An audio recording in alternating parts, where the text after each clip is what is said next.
This episode of the ZuLoo Pōōdcast is sponsored by ZuLoo Inc., a benefit corporation dedicated to the goal of universal access to toilets, hygiene, clean water and sanitation through the power of social enterprise. Learn more at ZuLoo.com. I had a family member. Okay. Whom this happened to. And he was just a college student at the time and hadn't eaten all day, and then came to like a big, co-ed gathering event. And potluck, all kinds of food. It was just watermelon. And he just ate watermelon. So much watermelon. Oh boy, we know where this is going. And then poor guy, just went out. Welcome to the ZuLoo Pōōdcast, where we talk all things poop, toilets, and sanitation. Through insightful news, impact stories, and quirky humor, we aim to discuss and highlight the critical role toilets play in whisking poop out of our lives, the impact toilets have, or lack thereof, in the health and wellness of humanity, and what ZuLoo is doing to help solve the current global sanitation crisis. Hello, everybody. Welcome back to another amazing episode of the ZuLoo Pōōdcast. It's another one of these great episodes where our guest is here in person. Yay. Which is really exciting. It's always great to speak with people, but there's just a different energy when we get to do it in person, and it's really great. So today we have Carolina Allen, who is the founder and CEO of Big Ocean Women. We are definitely going to get into that. I would love to hear kind of the origin story of Big Ocean Women and what kind of inspired you to start this movement. But first, how are you guys doing? Good. Doing great. It's a nice fall day outside. You can't complain. The sun's I know, out. right? It's one of those crispy, cold, bright mornings. I think we all had a little bit of a drive to the studio today, and it was kind of nice to just be out in it. You gotta wear scarves and I know. your boots. It's time to bring out the fall wardrobe. Yeah. It is very, very fun. So that's always fun. Okay, so Carolina, I would love to hear more about Big Ocean. I was telling you before we started recording that I spent a lot of time on the Big Ocean website, and it looks like, you guys have a really cool mission. It seems big and encompassing and very inclusive. Yeah. But I would love to hear from you, what led you to kind of found it, and what's the driving force behind it? That's a great question because it's such a, different name and people are like, what is this about? But it happened it was like a really transformative experience for me in my life when my husband's sister passed away of cancer. Her name's Moana. The name means ocean. Yeah. I didn't know that. Yeah. Okay, cool. It was also my mother-in-law's name as well. But we flew out to her funeral. And I'm a philosophy major. I've always loved big and deep questions. And when I became a mother, I was on this track and I had professors not really support that. They were like, well, it was a really tender story for me because I hadn't even told anybody that I was expecting. And I got called into the office. While you were still in school, I was still in school for the first time. Sorry. And this professor was like, well, I'm really excited for you to continue and you're doing so well in the program and I want you to apply for this and this and this. And I had just taken a pregnancy test. Yeah. Wow. And I was like, well, actually, my plans are kind of changing. I felt in my core that I wanted to be a very present mother. And I mentioned that and just the look of disappointment on his face. And so I came home and I knew that there was something in this world for me that had to do with motherhood and had to do with philosophy, deep thinking about motherhood. And, fast forward 7 kids later, I really love motherhood, as you can tell. But my sister-in-law passes away and I'd been thinking deeply about these issues for a long time, for years and years and years, meaning what's the upshot of feminism? Where do I fit in? Right. And the very things that I felt empowered by, which was my connection to God and my faith, my family, and then my identity as this nurturer, this creator of life as a mother, didn't quite fit into the public arena of feminism. Right. So I'd always grappled with that. Fast forward, my sister-in-law passes away. I'm on a plane to her funeral with just my husband. So my mom's with the kids, and I have some free time to just think. Yeah. And all these questions start coming back. And we land so the main pressing question in my mind was, what's the upshot of feminism? Like, what's the point? Right. And I thought that it was a power differential that women wanted to get back. And then my big question was, well, what's the greatest power in the world? Like, what is it? Creation. What is that power? and so we land, we go right to her funeral. My sister-in-law was just an incredible human being. She was never married, never had children of her own, but her influence in the community. So it was in Laie, Hawaii. And if you've ever been there, it's just a very tight-knit community. But everyone was at her funeral. And I think you mentioned when I talked to you, it was like 4,000 people. I was just like, and I'm like incredible amount of people that showed up. Yeah, it was just a crazy amount. Yeah. And because she was very beloved. And my husband and I are there. It's just wall-to-wall people. And we see this group of 8 men kind of walking around together. And we're like, oh, I wonder what the connection is to Moana. And later, as the procession was taking out her casket, the pallbearers, they stopped. They stopped everything and they said, well, we want to offer a haka for her. And if you know anything about a haka, it was so powerful because at that moment I witnessed what the impact of a woman is in the lives of people. And like they were mourning her loss, and through that haka, how powerful and visceral that is. Right. It shook me. Yeah. And I couldn't sleep all night. And my parents-in-law lived right on the ocean side. So at 5 a.m., I walked out there and I threw my hands in the air. I was like, Lord, give me something. God, connect with me. I've been wrestling with this question for so long. And at that moment, it was just be still and just listen. And so I started to listen to these tiny little waves. So they live in Punalu'u.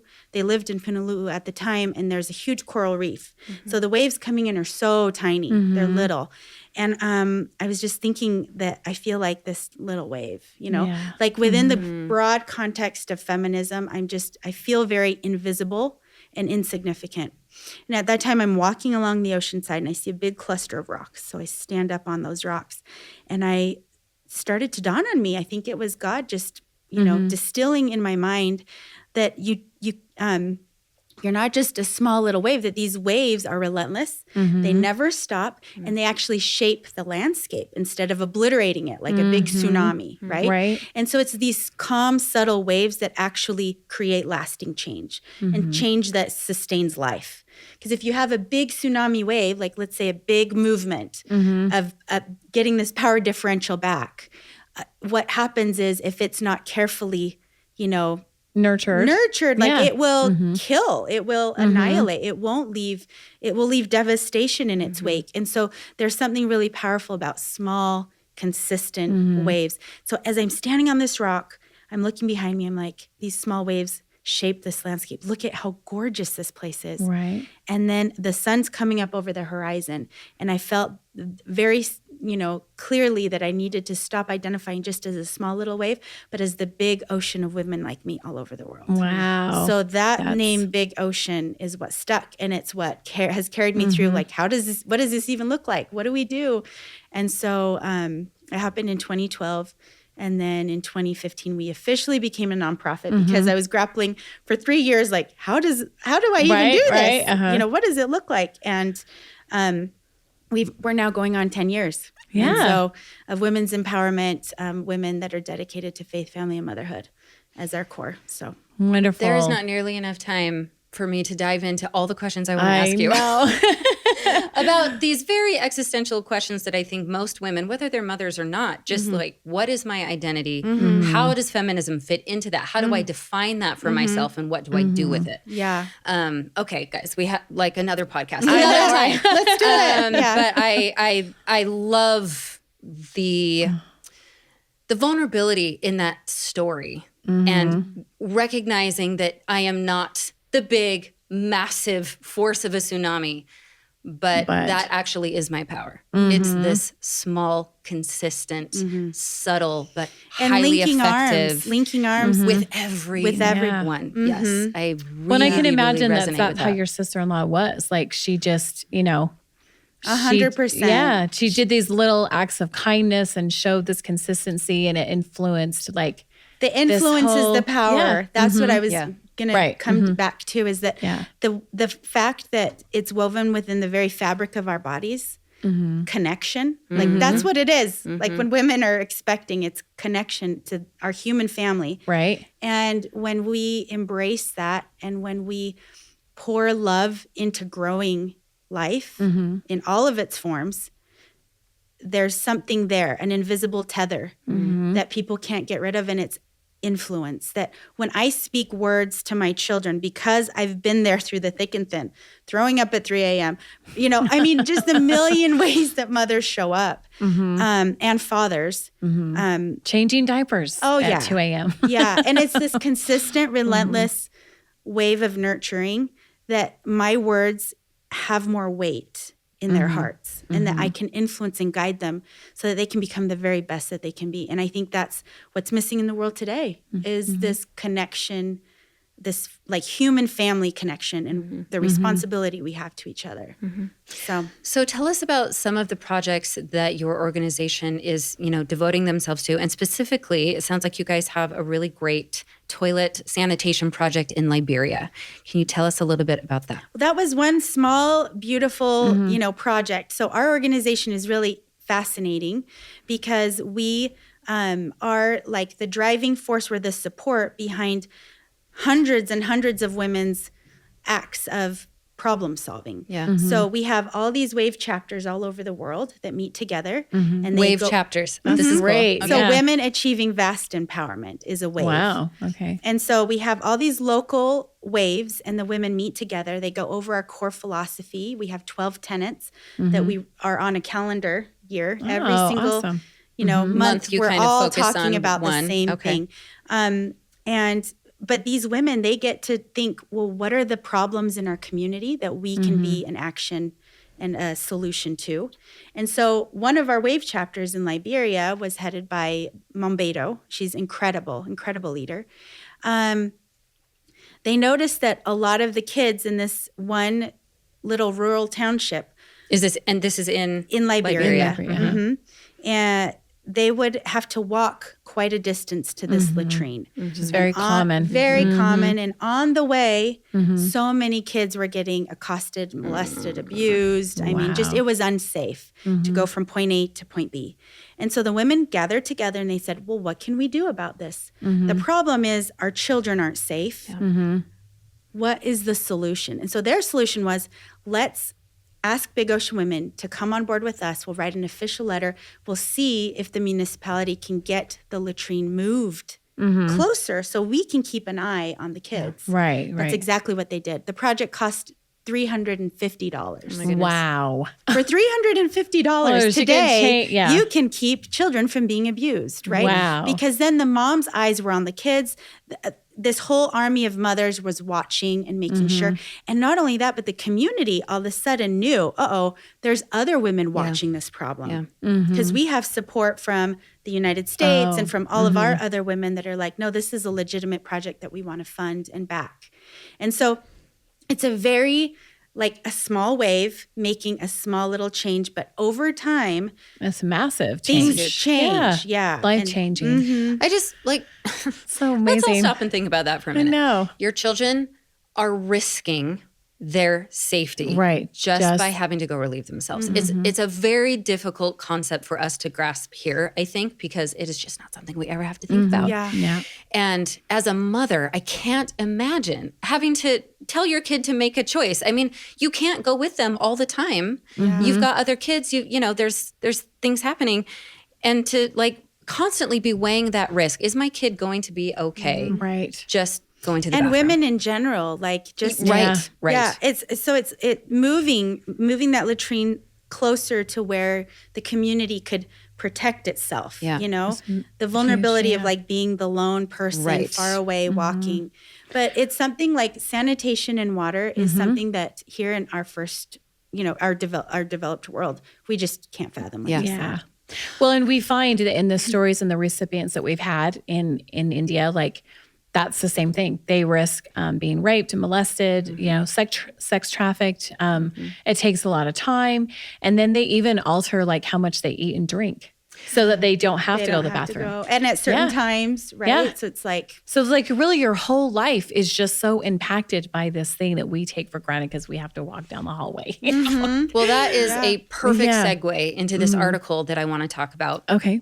That talks about, the lack of access to a clean, safe place to relieve yourself is posing some pretty significant health risks for women and children. This article speaks specifically to women. So I'm just going to pull this up here. And I mean, it's basically that. It's saying that women are holding it for too long, which can cause all kinds of health problems. They're modifying their diet so that they don't have to go at certain times. A survey of more than 600 women across 33 slums in India recently found that among those without proper toilet access, more than 21% reported holding in their urine, and more than 26% said they modify their meals to avoid using the toilets at night. Additional research found that women avoid urination and defecation when they perceive their community toilets to be unsafe. Such behavioral changes can lead to negative health effects, says Dr. Wow. It's okay. This is important. Yeah. Suchitra Dalvi, a Mumbai-based gynecologist and women's health activist. Frequent urination helps flush bacteria, thus reducing risk of UTIs. I'm sure we've all suffered a UTI. It is so painful. It is so debilitating. You cannot get on with your life when you are dealing with either having a UTI or trying to avoid one. Avoid having to use the restroom at all. Guys, I have peed probably 7 times already today. I don't even know how it's possible for these women to do this. well, if you're trying to like manage the, like you're going to become dehydrated, like if you're just not getting enough water, and like chronic UTIs can lead to really significant issues, with kidneys and Well, that leads us to the next article, which I think is, I read this morning, and there were some things in here I didn't know, but it's the many different ways you can get a UTI even when you're not sexually active. When you're sexually active, that can be a big factor in causing UTIs. But there were some in here that I didn't know. There are certain types of birth control, like diaphragms and spermicides can increase the probability of getting a UTI. Dehydration is a big one because, the more you pee, the more you're flushing out bacteria. GI issues, being constipated, which I'm sure if a woman is trying to restrict or stop herself from having to, defecate, then constipation is going to be a big issue. Holding in your urine, kidney stones. Yeah, which are so horrific. They say that kidney stones are worse than giving birth to pass. Kidney stones, And for a woman to have to do both. I know, right? Even pubic hair, they can say they call it a ladder for bacteria to go from your anus into your urinary tract. Tight-fitting clothes, uncontrolled diabetes. This was an interesting one that I never would have thought of. Wet bathing suits or sweaty workout clothes because it keeps moisture in that area, which is, bacteria loves moisture. And of course, I think we've all heard this one, wiping the wrong way. Always go from front to back, never back to front. If anyone is, helping change a diaper of a little one, always go front to back. But there's a lot of ways that the UTIs can get us, ladies. Oh, yeah, for sure. But definitely, I mean, just not drinking enough, and especially those hot cultures, they need to be drinking a lot to stay healthy. Yeah, to stay hydrated. And clean water is another issue. Yes. It's a whole other issue. Yeah, and we actually, as ZuLoo, we actually have helped with that as well. We've done some wells and things like that. Wonderful. So, yeah. Well, the story that we're going to talk about in just a minute is talking about a well, because, we do these projects with providing toilets to people so that they don't have to, suffer the effects of the women in Liberia and, their children. But also, like you said, access to clean water so that they don't get dehydrated and all the other things is obviously very important. So we're going to talk about that in a minute. But I want to switch topics just a little bit and ask you, Carolina, do you have a personal story? Whether She's like, oh no. I know. Wait, this is where we get real intimate here in the Poodcast. but like a near miss or just something funny or A funny poo story. Yeah, Or one of your we've kids, heard maybe. some great I do. ones. Oh, yeah, Okay, well, good, we good, all good. do, right? Yeah, we all do. I kind If of you're don't- comfortable oh. sharing, you pick one. I I'm sure don't there's want more to than one. throw my We should have asked your husband's permission. I know. Shoot. I had a family member Uh-huh. Okay. whom this happened to, and he was just a college student at the time and hadn't eaten all day, and then came to like a big, co-ed like Event, gathering just event. And there was- potluck, all kinds of food, It was yeah. just watermelon, and he Oh. just ate watermelon. So much watermelon.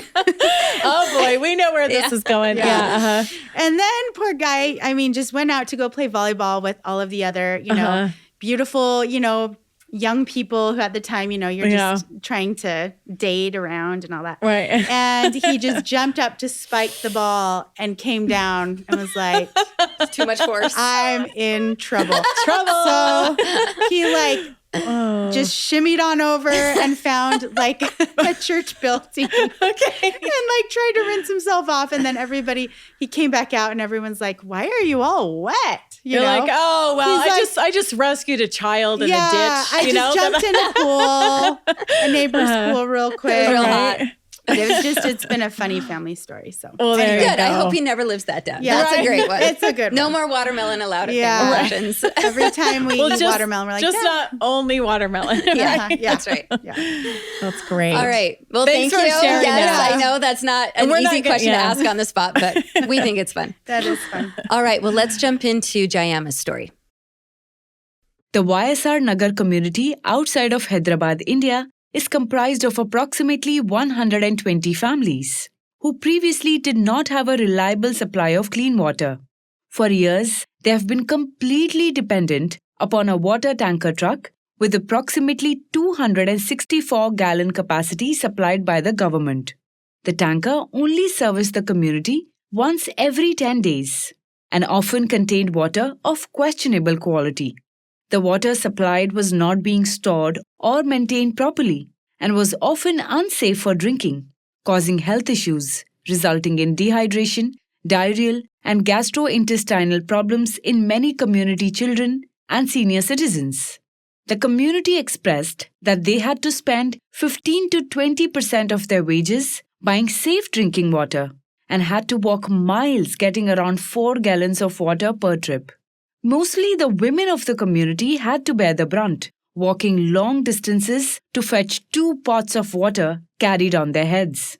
This accounted for not only spending a huge amount of their earnings, but was also time-consuming, causing them to forego their daily wage. Jayamma shared her own story of how she spent most of her earnings in buying water, affecting their family finances.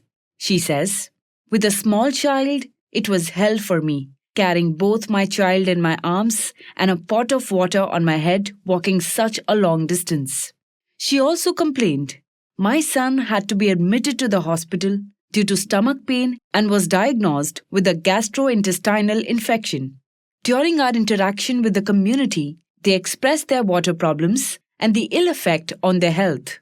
After regular interactions between community leaders, community members, and SAPID, their consent was obtained, a survey was done, and a bore well was drilled by ZuLoo, using local geologists and drilling contractors.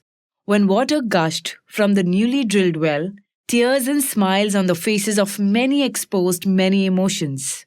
Members of the community literally danced in the streets that night, and Jayamma said she drenched her children with a bucket of fresh clean water for the first time ever. The entire community thanked ZuLoo and SAPID for their ongoing support.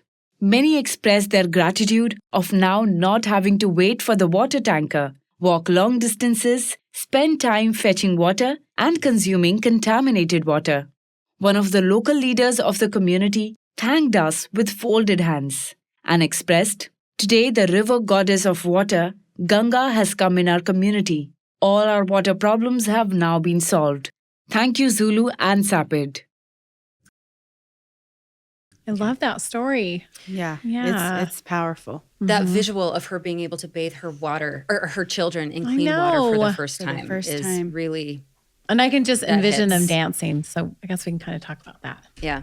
Well, and so most people know that we provide toilets, in India, Zambia, we've done work in Peru, but we also drill clean water wells. And, this is can you imagine an entire community waiting for the truck, not knowing if that water is going to be clean? And then it's compromised water, too. Yeah, exactly. And then they have to spend their hard-earned money that could go for food, education, clothes, the basic needs, even on top of getting contaminated water. Then they still have to spend their money to go get clean water. Or walk for 4 miles with a baby and a bucket on your head. Yeah. So I love that story. I just got chills when, they talked about how the whole community's like dancing in the street. Can you just imagine? And then they talked about the goddess of water, So that's wonderful. It's so great. It's wonderful. Yeah. It's wonderful to see these projects being successful, and it catching on. I think that for us here at home, it's why it's so incredible, it's an opportunity for us here at home to participate in giving that kind of joy and safety to people around the world when you partner with organizations like ZuLoo, like Big Ocean Women, and sustainability and just a sense of dignity, just to allow someone to have a safe, clean place to go to the bathroom. It's just a basic human, right. So, And I awesome. love sharing these stories because it's great to hear when the stories are successful. Like there are people doing things that are working, and we are, helping to provide solutions and dignity and safety. But we don't bring this up to toot our own horn. Wow, guys, it is. My tongue stopped working yesterday.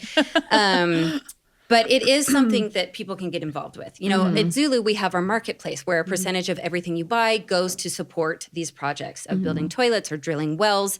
There are things that we can do here from our very, lucky, privileged place where we can make a difference. And it's so easy to feel like, well, that's on the other side of the world. What could I possibly do? But there are organizations like Big Ocean and like ZuLoo. So, if you feel moved, go check out the marketplace because there's some great stuff on there. I have a little proposal. Who knows if this might happen? But Big Ocean Women is partnering with this awesome organization called Afro-Compassion. And for the very first time, we're piloting a sustainable community. Wow. And in these sustainable, which we hope will become a model and that we can replicate. So, in Africa. All over the world. Okay. It's our very first one. It's in Tanzania. And the cool idea behind this is that there's 2 approaches. One has been largely ignored to how to create a sustainable community. You can't just go in there and put in all the infrastructural things that you think will fix everything and then it's done. You need the leadership capacity in the community to keep these programs going and to make them, expand and sustainable. So you need that internal reservoir of empowerment and because you have to be sensitive to their culture, and that's what's great because we partner with Mira in India, and so she is from there, and that's what she does. That's what makes it exactly work, because is when you have people of trust that are anyway. So this community in Tanzania has been prepared for a long time, and we are 60% done in building a school. We're going to be finishing the school. It's the nicest building for miles and miles and miles around.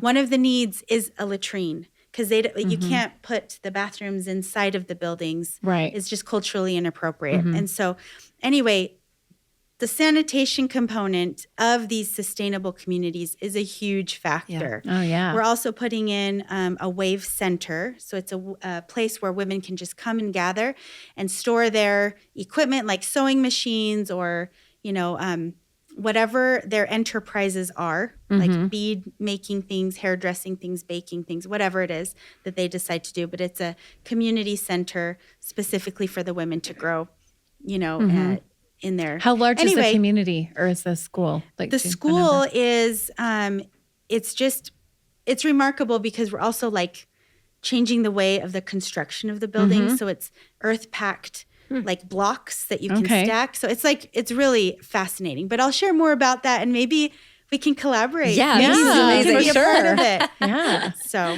we actually, ZuLoo, we actually helped build the toilets for a similar project in Zambia.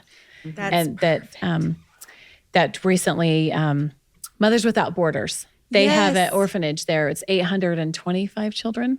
Oh yeah. my gosh, that's So, wonderful. yeah. What a gift. Yeah. That's awesome. Well, We should definitely. Yeah, we'll definitely we'll have to talk. talk. And one thing too, when I talked to you and a little bit of research, can you tell us a little bit about what happened when you went to the UN? Yeah. What you did So the there. Big Ocean Women is a UN accredited nonprofit. And so the UN is changing so much.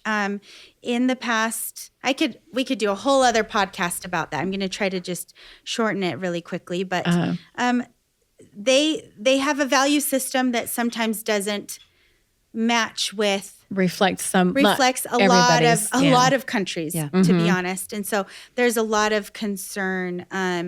Like the Sustainable Development Goals, there are 17. Water and sanitation is goal number 6. Wow. So those are very What's good. number 1? Yeah. To end poverty. Oh, So, okay. Okay, yes, fine. We'll no, allow it. Those But are all but like great. water and sanitation Yeah, seems like it should be a little higher, but yeah. paramount. There are a lot of amazing goals and Right, targets right. with those goals, but how they're achieved can sometimes be challenging. And Right. if you look at the fine print in the direction that the United Nations is headed very quickly, like I just had 2 teams, one attend the Civil Society Conference in preparation to the Summit of the Future. It all happened this fall. So I had a team attend that in Kenya, and then another team attend the one in New York. And the direction and the trajectory that things are just going is quite alarming. Like it's a one world order that they're planning. And so it's And they're important wanting for us. And is it they're wanting to remove like words like family? Yeah. Right? Yeah. It's Like- the most contested bit of language in a lot of their outcome documents. Any gendered kind of language is getting phased out. Wow. So it really is going to impact women and children in a really heavy way. But, But that's awesome that you're aware of it and Yeah. you're doing something about Yeah. it. And that's something that I personally would like to know about. And where's Yeah. your WAVE chapter? so we Local. have WAVE chapters. Yeah, we have one in Spanish Fork, one in Oh, cool. Provo, Okay. and then St. George here in Utah, one in Riverton, and one in Salt Lake. So Do you have one up in Logan? we don't. We Okay. don't. Well, Maybe you're going to start one. Yeah. Yeah, it's a great way to collaborate with other awesome Yeah. nonprofits and to really get things moving, And is it for Efficiently. women? Like, is it non-denominational? Yes, Okay. non-denominational, absolutely. All of us are women of faith, different faiths. So Which is great. it's great. Yeah. Well, amazing. Yeah. Carolina, thank you so much. Thank you. You Thanks for are having me like on. the woman who can do it all. I mean, she was telling me, you have, 7 beautiful children. You also homeschool.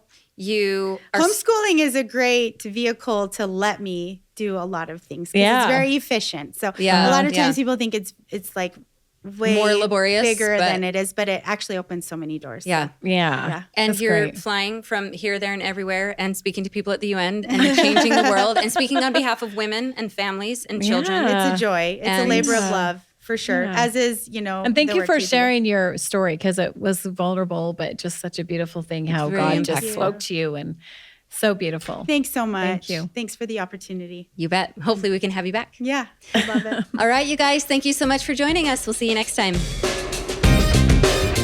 Thank you for listening to the ZuLoo Pōōdcast. Follow us on social media at our links in the show notes below. To learn more, visit our website, ZuLoo.org. If you liked the podcast, be sure to subscribe, like, and comment. For even more ZuLoo fun, send us an email with your toilet stories to podcast@zuloo.com for a chance to be featured on the podcast. This episode of the ZuLoo Pōōdcast is sponsored by ZuLoo Inc., a benefit corporation dedicated to the goal of universal access to toilets, hygiene, clean water and sanitation through the power of social enterprise. Learn more at zuloo.com.